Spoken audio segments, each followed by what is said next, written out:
Star Academy, les élèves sont-ils rémunérés pendant le tournage? La réponse dévoilée. Les téléspectateurs de TF1 ont dit au revoir aux élèves de la Star Academy, le samedi 26 novembre 2022, après la victoire d'Anisha.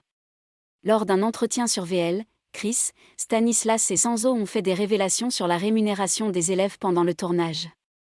L'édition 2022 de la Star Academy a pris fin le 26 novembre dernier, après plusieurs semaines d'aventure, très intenses.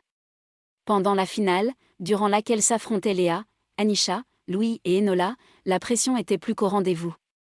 Finalement, Anisha, venue tout droit de Madagascar, a remporté l'aventure, avec 57% des suffrages, face à Enola. Depuis leur sortie, les anciens élèves de la promotion 2022 profitent du peu de temps libre pour se reposer et retrouver leurs proches. Le reste du temps, leur carrière musicale est au centre des discussions. Pour certains, une nouvelle aventure a déjà débuté. En effet, la Benjamine de l'émission, Tiana, a déjà signé dans l'agence de management de Slimane, Vita et Gims. Une véritable consécration pour la jeune femme, originaire de Meaux, en Seine-et-Marne. La grande gagnante de l'émission, quant à elle, a signé son contrat, comme convenu, chez Sony Music, pour préparer son premier album. Mais c'était sans oublier la promotion de leur premier projet en commun, leur album baptisé Iconique, dont la sortie est prévue le 16 décembre prochain en physique. D'autres sont largement sollicités pour quelques interviews. L'occasion de dévoiler de nouvelles informations sur les coulisses de la Star Academy.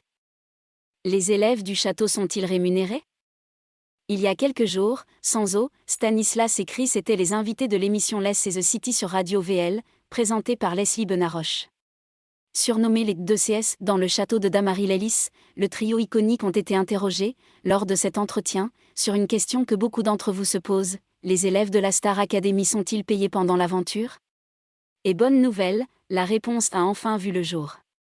Bien sûr qu'on est rémunéré par la production, mais sachez que ce n'est pas énorme, a indiqué Sanzo, comme le précisent nos confrères de Télé Loisirs.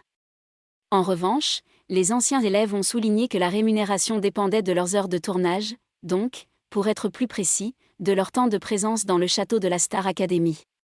En toute logique, Anisha doit être celle qui a obtenu le plus gros salaire de la saison. Tu es rémunéré par rapport à tes heures de tournage, a confirmé Sanzo. Mais combien sont-ils payés? Selon les révélations de Stanislas, il s'agirait plutôt d'un salaire normal. Difficile de mettre un véritable chiffre sur ces indications.